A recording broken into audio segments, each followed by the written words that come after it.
समझा? हाँ अब ठीक है। फिर आते हैं हम लोग उस एप्लीकेशन पे। कहाँ था वो? यहाँ पे। अगला स्टेप ये होगा कि इनिशियलाइज एबव पॉइंटर्स विथ नल। नल से उसको क्या करना है? इनिशियलाइज कर लेना है। जैसे node equal to null, then first equal to null, last equal to null, and then temp equal to null.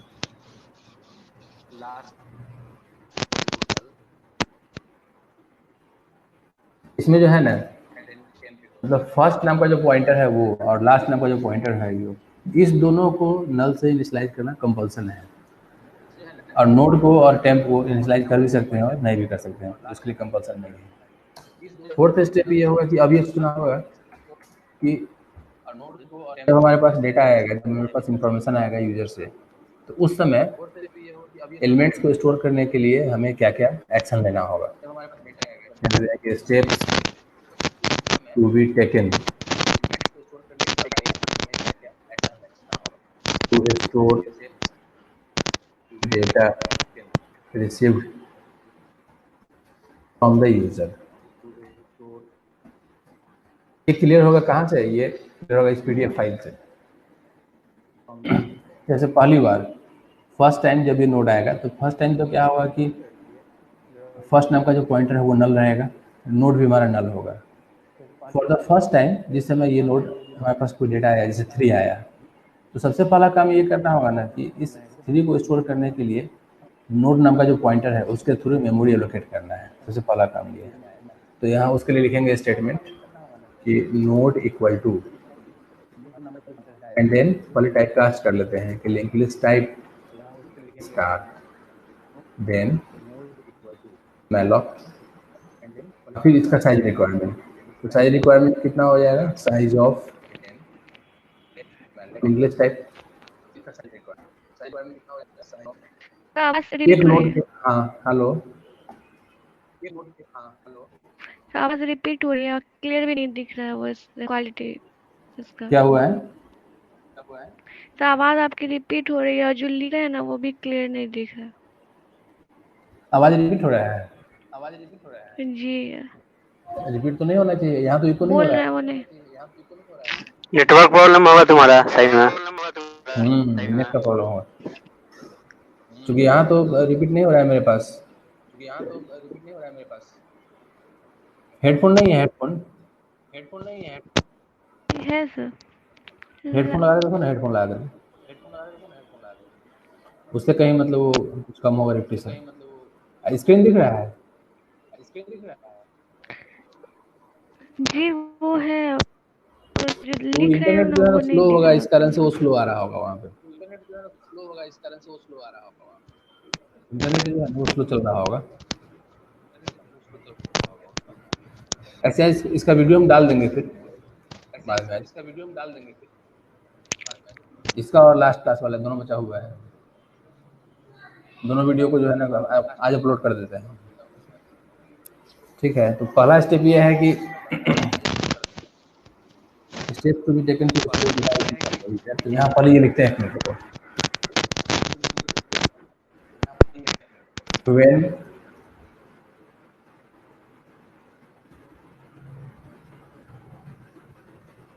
The first set of information, actually when the first value is received from the user, user से पहला value जब receive हुआ तो हम लोग के case में जो है ना, तो फर्स्ट वैल्यू है वो 3 है, जो यूजर यहाँ इनपुट कर रहा है। तो यहाँ ब्रैकेट में हम यहाँ 3 कर देते हैं। तो 3 को स्टोर करने के लिए सबसे पहले क्या करेंगे? मैलॉक करेंगे। मैलॉक के लिए स्टेटमेंट ये होगा कि नोड इक्वल टू और link list star malloc and then size of link list type. अब जो डेटा हमारे पास आया 3, उसको क्या करना है? नोड के उस कंपोनेंट में स्टोर करना है जिसका नाम डेटा है। तो node arrow data equal to 3। इसके बाद नेक्स्ट जो है एलिमेंट आएगा या नहीं आएगा इसकी सिक्योरिटी नहीं है। तो हम लोग क्या करेंगे कि नोड का जो नेक्स्ट वाला कंपोनेंट है, तो इस फिगर में यहाँ देखो 3 हमारा यहाँ आ गया। अब ये तो पता नहीं है कि अगला हमारे पास एलिमेंट आने वाला है कि नहीं आने वाला है, हो सकता है कि जो है एक ही एलिमेंट इनपुट करके छोड़ दे। तो उस केस में क्या करेंगे कि इस पार्ट में हम लोग क्या करेंगे, नल स्टोर कर लेंगे, ताकि यही नोड जो है फर्स्ट नोड हो जाएगा और यही नोड हमारा वो लास्ट नोड भी हो जाएगा। चूँकि 2002 जो एड्रेस है ये कब आएगा, जब हमारे पास सेकेंड एलिमेंट आएगा। इन दैट केस जब तक सेकेंड एलिमेंट नहीं हमारे पास आ रहा है तब तक तो ये ब्लैंक ही नल ही रहना चाहिए। तो इसलिए अगला स्टेप ये होगा कि node arrow next equal to null, क्योंकि यही जो नोड है फर्स्ट भी है और यही नोड हमारा लास्ट भी है। फर्स्ट नोड है इसलिए यहाँ पे लिख देंगे कि फर्स्ट इक्वल टू नोड, और यही नोड जो है लास्ट भी है तो यहाँ लिखेंगे कि last equal to node.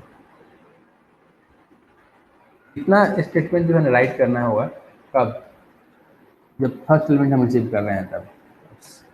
Next सोचते हैं सेकेंड, व्हेन सेकेंड एलिमेंट या फिर second value is received from the user. User है उससे सेकेंड वैल्यू आया, तो सेकेंड वैल्यू हमारे केस में क्या आ रहा है, हम लोग इसमें उस हम मान के चल रहे हैं कि 6 आ रहा है। 6 जो है वो यूजर इनपुट कर रहा है, यहाँ ब्रैकेट में करते हैं 6। बाद में हालांकि ये 6 फिक्स नहीं ना है, ये तो वेरिएबल से आ जाएगा, जिस वेरिएबल में इनपुट लेंगे वहाँ से आएगा। अब ये करना होगा कि फिर से पहले नोड के लिए मैलॉक करना होगा कि node equal to and then link list type star malloc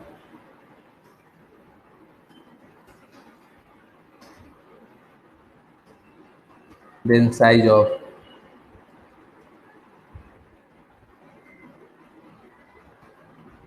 फिर वही link list type.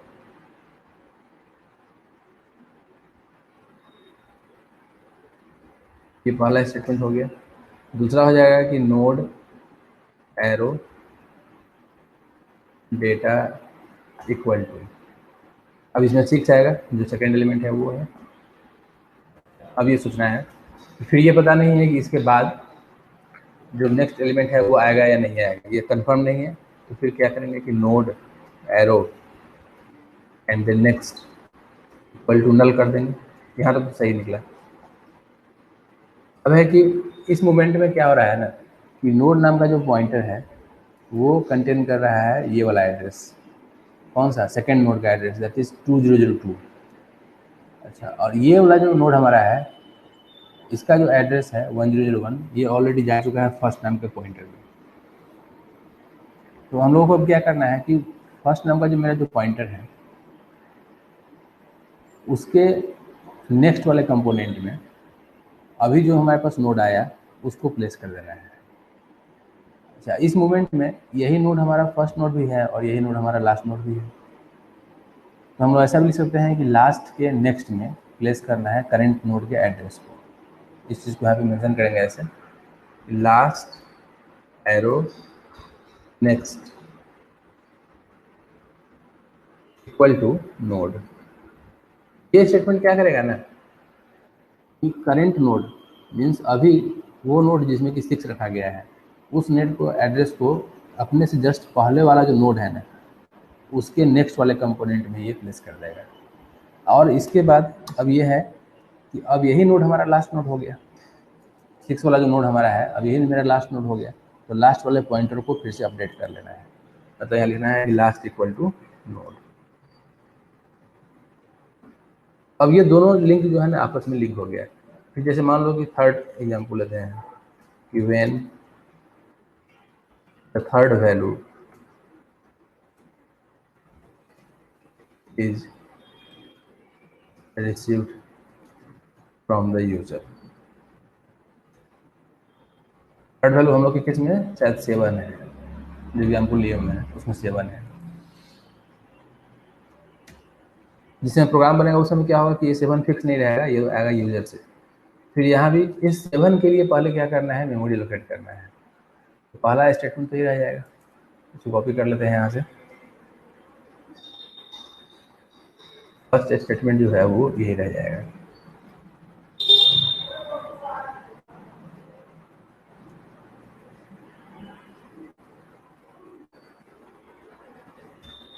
Second statement भी सेम ही रहेगा कि नोड एरो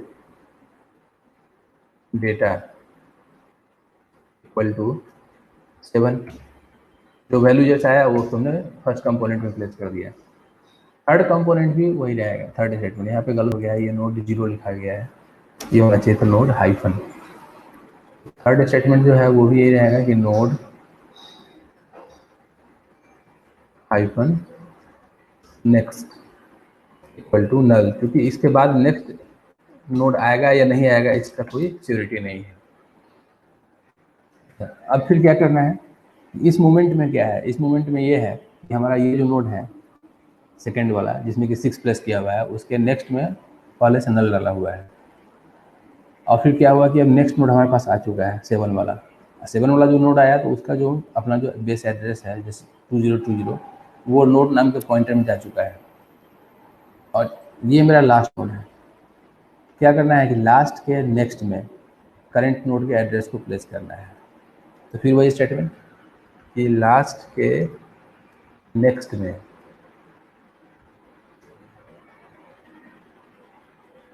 प्लेस करना है करंट नोड के एड्रेस को। और फिर फॉर द नेक्स्ट टाइम, अगली बार के लिए क्या होगा कि अभी जो नोड हमारा है वही लास्ट नोड हो जाएगा। तो देखें है कि लास्ट इक्वल टू नोड। इस तरीके से जो है ना ये रिपीट होता चला जाएगा। तो अब ये ऑब्जर्व ये करना है कि ये जो स्टेटमेंट है 1 2 3 4 5, यहाँ भी है 1 2 3 4 5, मतलब हर बार जो है ना 5 स्टेटमेंट टाइप करना है, जिसमें ये देखने से लग रहा है ना कि पहला दूसरा तीसरा और पांचवा एक ही जैसा है, पहला दूसरा तीसरा और पांचवा एक जैसा है। जो डिफरेंस है वो केवल फोर्थ स्टेटमेंट में, यहाँ पे अंतर है, फिर यहाँ पे ये है, फिर यहाँ पे ये है।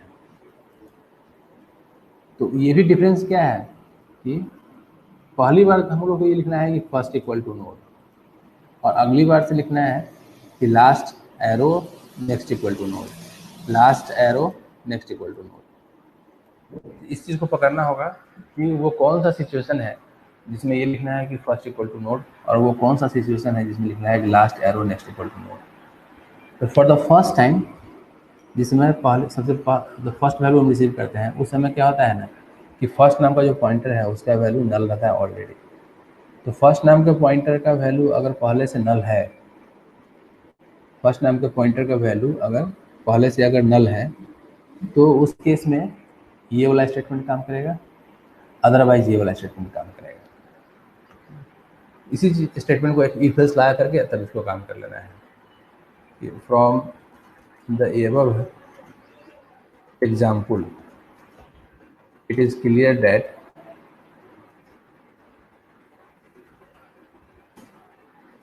we need to execute 5 statements in order to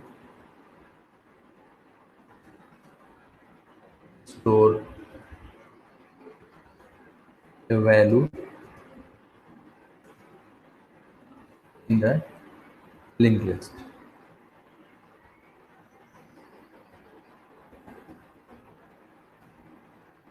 Out of these 5 statements,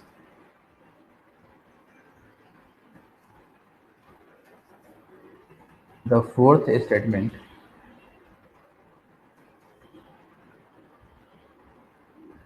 is a special case.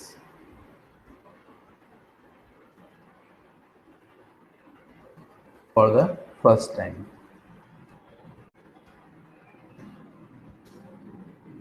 for the first time,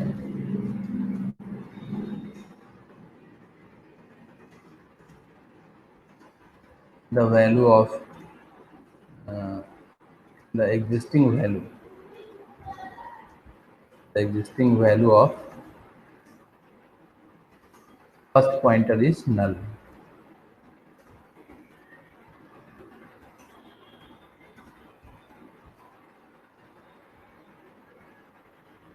So using an if-else statement, we can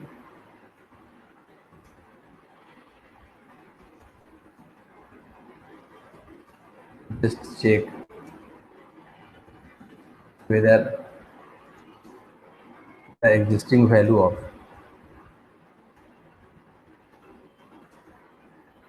first pointer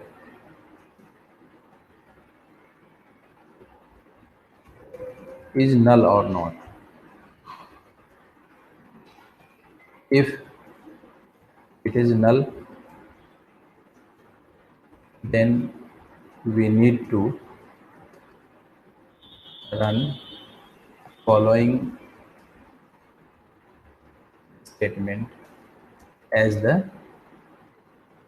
fourth statement. उस case में क्या run करना है, अगर वो पहले से null है तो उस केस में लिखना है कि first equal to node, first equal to node. Otherwise we need to run the following statement as the fourth statement. Otherwise क्या करना है, लिखना है कि last arrow next equal to node. बस यहीं पे एक डिफरेंस है. ओवरऑल जो हमारे पास जो कोड होगा ना, ओवरऑल जो कोड होगा या ओवरऑल जो हम फंक्शन बनाएंगे, उस फंक्शन को हम ऐसे राइट कर सकते हैं कि यहाँ लिखते हैं कि सो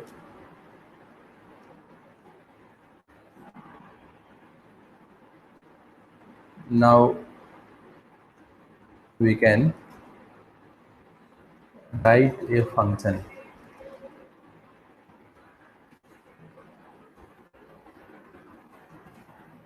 to add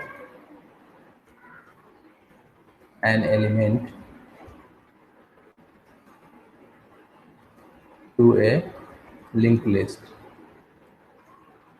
like below. मान लो फंक्शन जो हमारा है रिटर्न टाइप है void to do, उसमें पॉइंटर से काम हो रहा है. हालांकि पॉइंटर पास करने का कोई ज़रूरत भी नहीं है, ग्लोबल पॉइंटर रख लेंगे तो उसी से अपना काम करता रहेगा. तो void और मान लो फंक्शन का नाम हमारा है add node. अब इसमें कोई वैल्यू हम कोई किसी एलिमेंट को ऐड करना चाह रहे हैं, इसका टाइप इंटीजर है. इस ऐड नोड नाम का जो फंक्शन है ना, इसके अंदर जो स्टेटमेंट लिखा हुआ रहेगा वो स्टेटमेंट होगा रफली इस टाइप का है. ये जो 5 स्टेटमेंट का सेट है ना, इसी को वहाँ राइट करना है.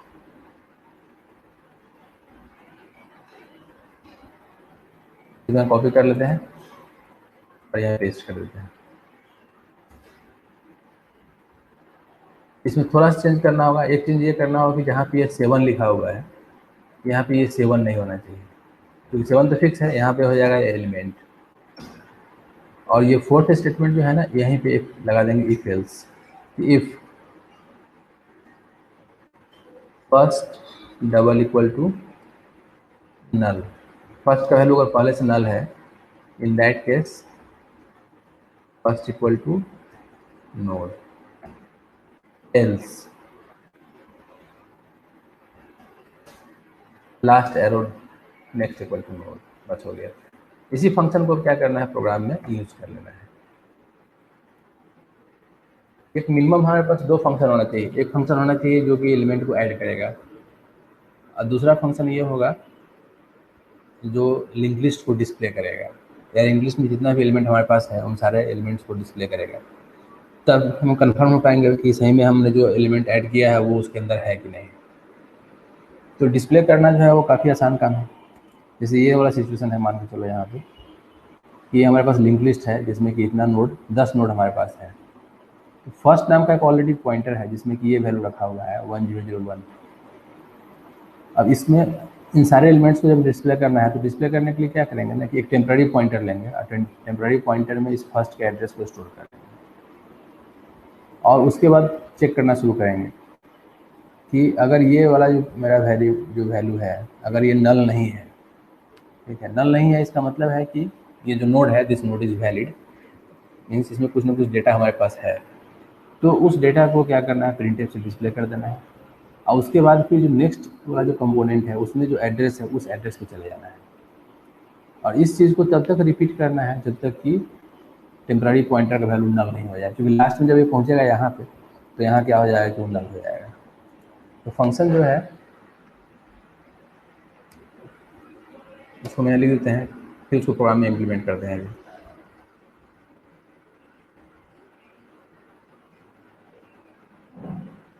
a function to display all nodes of a linked list can be written like below। इसका नाम देंगे कि void display linked list, या फिर ऐसा कर सकते हैं कि डिस्प्ले ऑल नोड्स या डिस्प्ले ऑल एलिमेंट्स। इसमें कुछ भी आर्गुमेंट पास करने की ज़रूरत नहीं है, ये सारे नोड को डिस्प्ले करना है। यहाँ बस ये है कि पहले क्या करना है कि लिखना है कि टेम्प इक्वल टू फर्स्ट, मतलब फर्स्ट नाम का जो पॉइंटर है वो एक स्पेशल पॉइंटर है, उसको बार बार चेंज नहीं करना है। इसलिए हम लोग क्या कर रहे हैं कि फर्स्ट के वैल्यू को टेम्पररी में स्टोर कर लिए और इसके बाद अब यहाँ पे लगा देंगे प्रिंटफ। प्रिंटफ लगाने से पहले यहीं पे चेक कर लेंगे कि while temp is not equal to null. जब तक नल तक हम नहीं पहुँचते हैं तब तक printf %d/n comma temp arrow next, temp arrow data, और फिर इसके बाद नेक्स्ट वाले पे जाना है तो temp equal to temp arrow next. जब तक ये नल तक नहीं पहुंचेगा ना तब तक वो क्या करेगा कि वो प्रिंट करता जाएगा। इसी दो फंक्शंस को यूज करके एक छोटा सा प्रोग्राम हम बना के भी दिखा देते हैं। इसमें बस ये करना है कि जब प्रोग्राम रन करेगा तो वो वन बाई वन करके यूजर से पूछता जाएगा कि फर्स्ट मतलब अभी फर्स्ट एलिमेंट क्या है, सेकेंड एलिमेंट क्या है, थर्ड एलिमेंट क्या है, ऐसे करके। और फिर जब यूजर इंपोर्ट करना बंद कर देगा तब वो क्या करेगा डिस्प्ले कर देगा, जितना वैल्यू एंट्री किया गया सारे वैल्यूज को डिस्प्ले कर देगा। तो अभी हम लोग दो ही काम करेंगे, एलिमेंट को ऐड करना और एलिमेंट को डिस्प्ले करना, बाकी चीज़ जो है ना बाद में करेंगे। तो फाइल न्यू फाइल, तो नाम को ले लेते हैं link list, LINKED link list add सो डॉट्स। इसमें दो ही काम हो रहा है, एक एलिमेंट को हम लोग ऐड कर रहे हैं और उसको फिर डिस्प्ले कर रहे हैं, इसलिए इसका नाम ऐसा दिया है। हैश इंक्लूड PDIO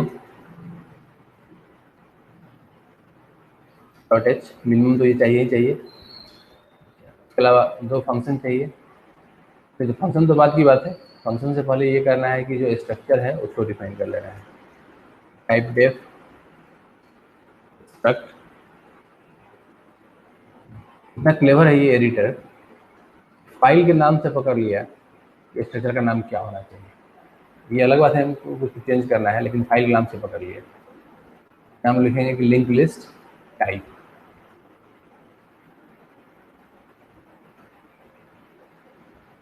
फिर इसके अंदर जो डेटा है इसमें फर्स्ट कंपोनेंट होगा इंटीजर टाइप का डेटा और सेकेंड कंपोनेंट होगा स्ट्रक्ट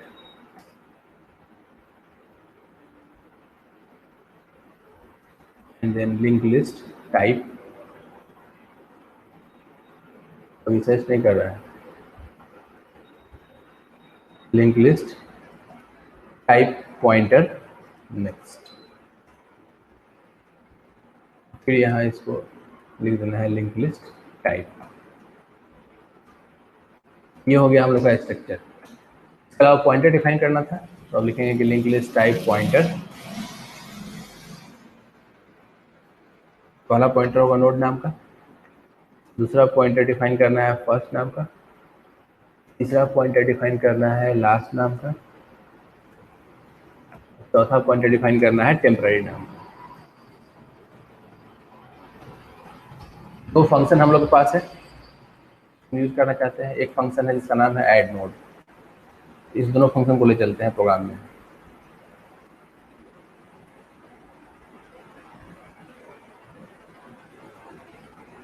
यहाँ से कॉपी कर लिए, यहाँ इसको पेस्ट कर देना है। अलाइनमेंट थोड़ा शिफ्ट कर लेते हैं।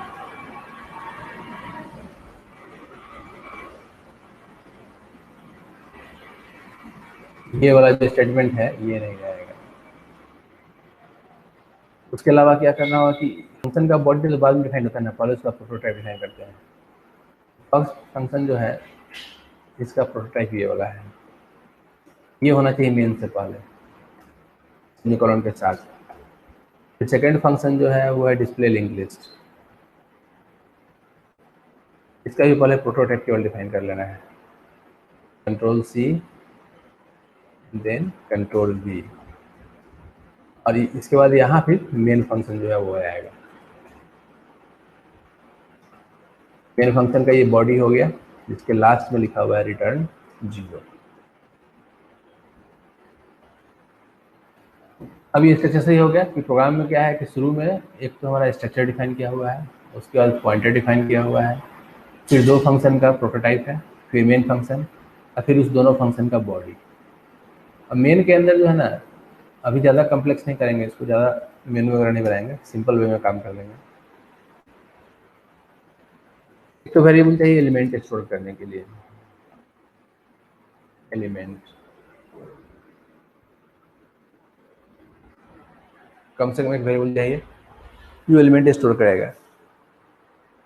दूसरा एक वेरिएबल चाहिए कि यूजर से ये पूछना है कि पहली बार जैसे डाटा वो इनपुट करेगा, इनपुट करने के बाद फिर पूछेंगे कि और मतलब नेक्स्ट और इनपुट करना है या नहीं करना है, यस और नो टाइप का। तो उसके लिए एक वेरिएबल ले लेंगे, वो कैरेक्टर टाइप का लेंगे चॉइस के लिए कि चॉइस उसका क्या है, यस है या नो है, या फिर मोर नाम का वेरिएबल कि मोर का वैल्यू यस है या फिर नो है, वाई और एन ऐसा कुछ। एक हो गया इंटीजर एलिमेंट बस,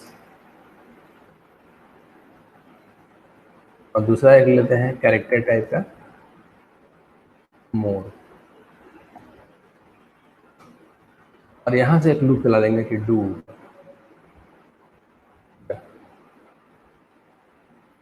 क्या हो गया एक मिनट यहाँ से, असल में इसमें एस्केप का मीनिंग दूसरा हो जाता है ना, इस कारण से ऐसा हो रहा है, कोई बात नहीं। यहाँ एस्केप करने से क्या हो जा रहा है कि वो स्क्रीन फुल स्क्रीन, तो डू वाले सेक्शन में, डू वाले सेक्शन में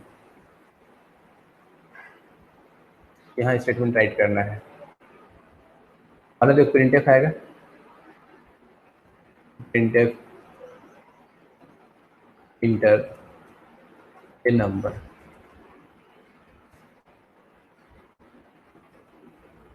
then scanf %d comma ampersand element, फिर से printf do you want to enter more elements question mark. यहाँ ब्रैकेट में इसको हिंट देते हैं यस और no, means Y slash N and then question mark.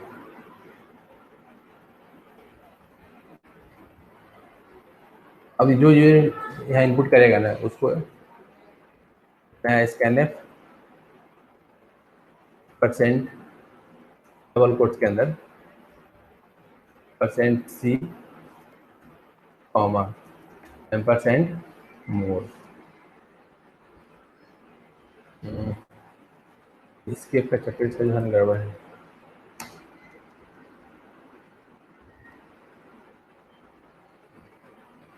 अब इस मोर पे डिपेंड करता है कि मोर में क्या वैल्यू आ रहा है। जब तक मोर का वैल्यू y है तब तक कंटिन्यू करना है लूप को। जैसे ही मोर का वैल्यू नो होगा वैसे लूप को डिसकंटिन्यू कर देना है। तो यहाँ कुछ नहीं है, यहाँ पे सिंपल कंडीशन हो जाएगा कि while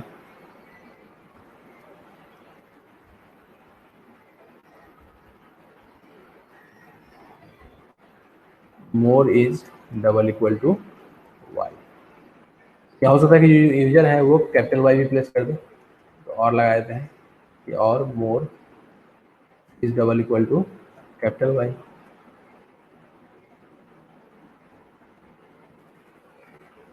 फिर कंफर्म करने के लिए कि वो सारा का सारा एलिमेंट नहीं, जब एलिमेंट यहाँ आया देन उस एलिमेंट को पास करना होगा ना उस फंक्शन के अंदर। कौन सा फंक्शन? ऐड नोड के अंदर। तो यहाँ पे लिखेंगे कि ऐड नोड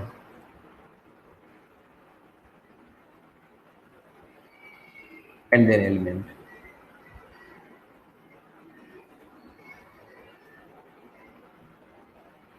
एक चीज और छूट रहा है कि डू वाइल से पहले क्या करना होगा कि कम से कम first equal to last equal to null कर देना होगा, ताकि फर्स्ट नाम का जो पॉइंटर है उसका वैल्यू और लास्ट नाम का जो पॉइंटर है उसका वैल्यू ये दोनों नल हो जाए। फिर हम लोग क्या करना है कि इनपुट लिए एलिमेंट में, एलिमेंट को ऐड कर लिए ऐड नोड में, फिर पूछे कि do you want to enter more elements, वाइस यस और नो। ठीक है। अब इस लूप के बाद कंफर्म करना है कि सही में जो वैल्यू है लिंक लिस्ट के अंदर जा रहा है कि नहीं जा रहा है। तो यहाँ एक मैसेज देंगे कि printf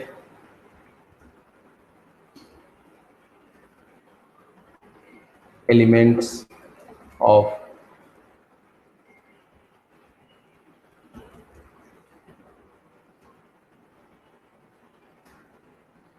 link list are /n। फिर फंक्शन बना हुआ है, फंक्शन का नाम है डिस्प्ले लिंक लिस्ट, उसको कॉल कर लेना है। इस फंक्शन में कुछ पास करना भी नहीं है। अब इस प्रोग्राम को टेस्ट करते हैं एक बार कि ये काम करता है कि नहीं करता है। बिल्कुल बेसिक हो गया कि एलिमेंट को ऐड करके और उसको डिस्प्ले करना है। बस टर्मिनल पे जाना होगा। आज इसका परफॉर्मेंस जो है सही है, उतना स्लो नहीं है जितना उस दिन था। GCC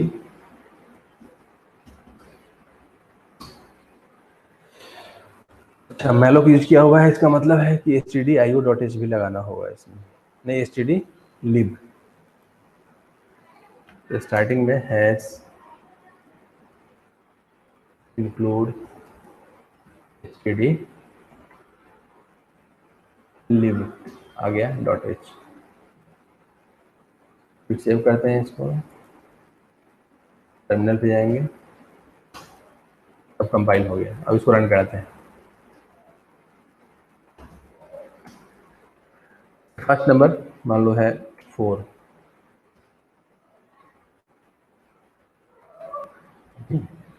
क्या हुआ ना,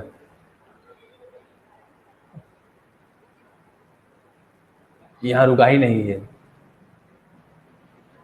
सीधा डिस्प्ले कर दिया कि वो बफर का चक्कर है। ये जो है बफर का चक्कर है।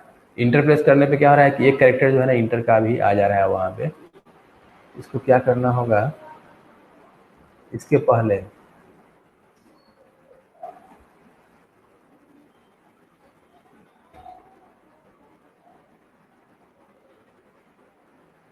एक यूज कर लेते हैं f get c stdin, test करते हैं, बोला ये काम कर जाएगा। वो जो एक्स्ट्रा कैरेक्टर जो जा रहा है इंटर उसको ये रीड कर लेगा f get c जो है।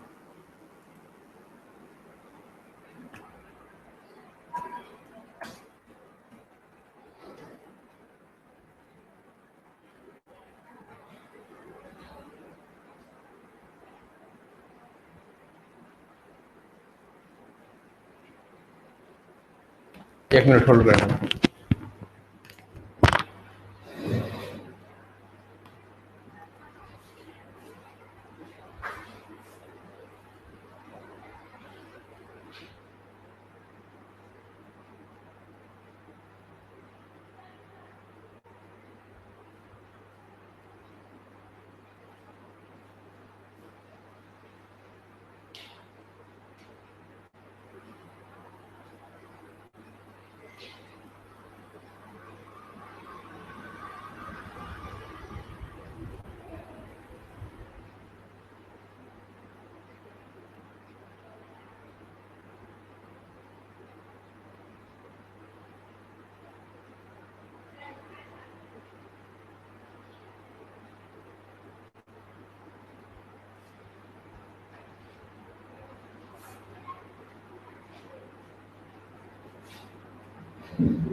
हेलो, अब इस प्रोग्राम को फिर से रन कराते हैं। अब देखते हैं 2। हाँ, अब पूछा है do you want to enter word element? Yes. चलो यहाँ पे है 7, फिर यस, फिर नेक्स्ट एलिमेंट इज 12,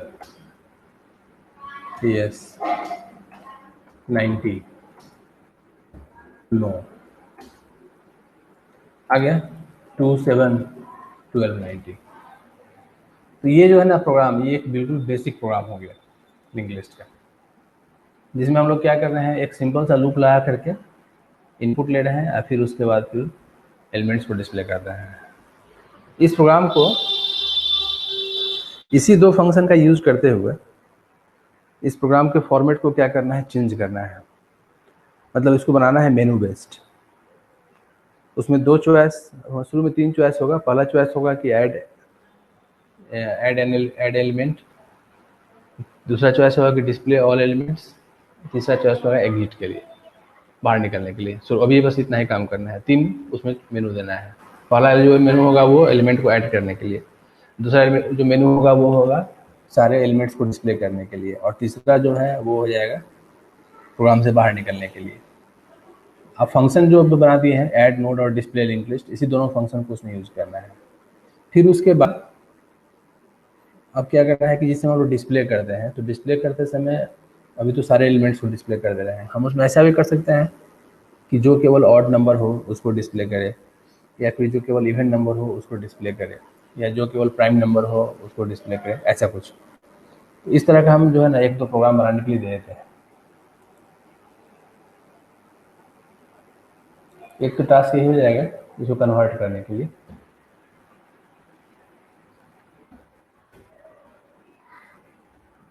टास्क ये हो जाएगा, आज 20 में है ना, तो 20, 5, 20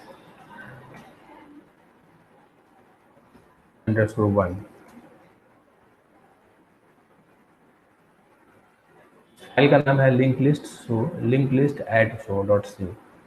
तो convert the programme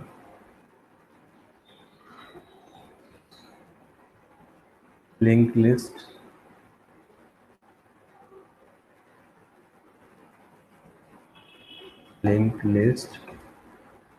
add show.c to display a menu like below। Menu based program बनाना है, ठीक है। उसमें ऐसा उसका आउटपुट आना चाहिए, ऊपर में लिखा हुआ आना चाहिए कि लिंक लिस्ट मेनू।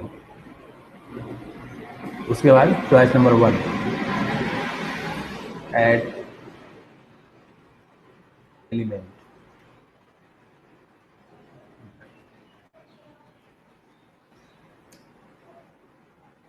एस्केप का जो प्रैक्टिस हो गया है ना प्रेस करने का, उसका सीधा हो जाता है। दूसरा है वो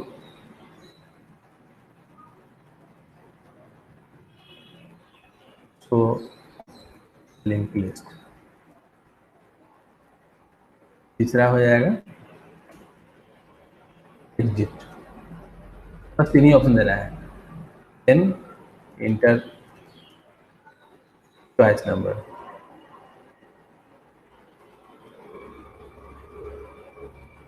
नेचुरल चॉइस नंबर जो है वो 3 ही पॉसिबिलिटी है, 1, 2 और 3।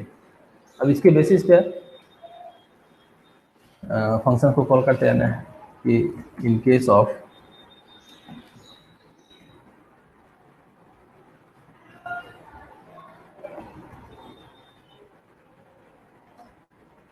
Choice 1 call the function add element and add node after taking input element from the user. फिर in case of choice 2 call the function, हम लोग का है display link list, display link list. दूसरा एक क्या करना है ना,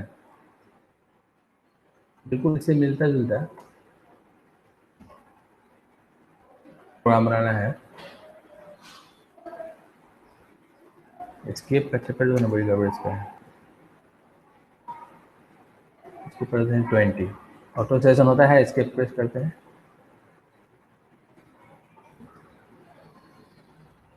Write a program using linked list to display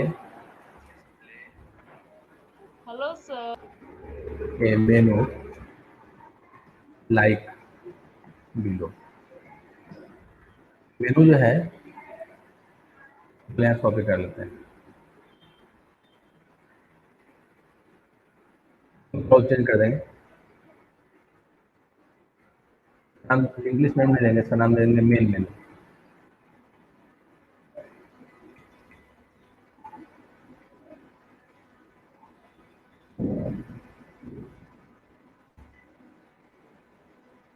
पहला जो है वो हो जाएगा inter a year. Inter a year मतलब अब जो हमारा एलिमेंट है ना, जो डेटा हमारा है ना, वो क्या हो जाएगा कि कोई ईयर होगा, हम ईयर को स्टोर करना चाहते हैं। दूसरा हो जाएगा कि show all years.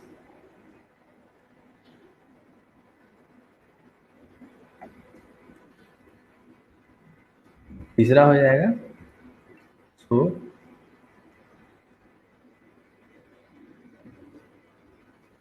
Only leap years. चौथा हो जाएगा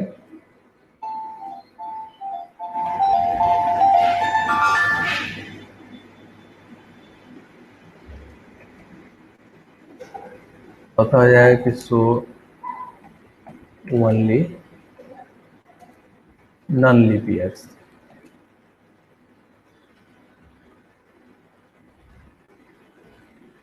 ठीक है, बाकी उसके बाद ये ऐसे ही एग्जिट वगैरह रहेगा। ये हो जाएगा क्लास नंबर 5 एग्जिट जो है।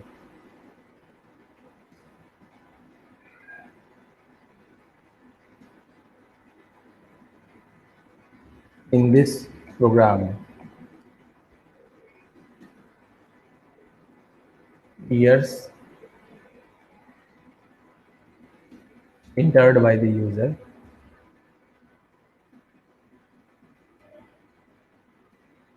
should be stored in a linked list।